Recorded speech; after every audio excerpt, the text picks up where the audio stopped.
भोजपुरी के jubilee star Dinesh Lal Yadav और अंजना सिंह के फिल्म जिगर के गाना 2017 के सबसे हिट गाना बा, जौना के गीत लिखले बड़े भोजपुरी के महान गीतकार मनोज मतलबी जी।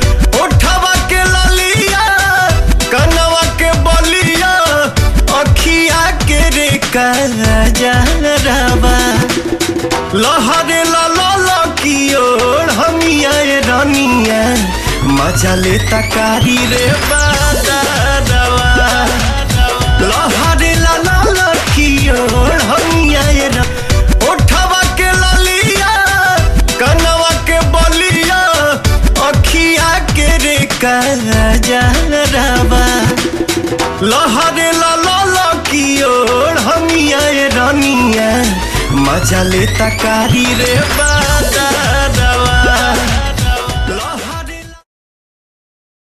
एकरा से पहले लुलिया लेके आयल रहा, लेकिन सब गाना के उनकर गाना उठवा के ललिया कनवा के बलिया यूट्यूब पर 2 दिन में 10 लाख से ज्यादा लोग देख चुकल बा। आवे वाला दिन में सबसे सुपर हिट गीत हुई। ई गाना के भोजपुरी के जुबली स्टार दिनेश लाल यादव निरहुआ और भोजपुरी के हॉट के अंजना सिंह पर फिल्माउल गईल बा। भोजपुरी के तमाम खबर जाने खातिर सब्सक्राइब करी भोजपुरिया न्यूज।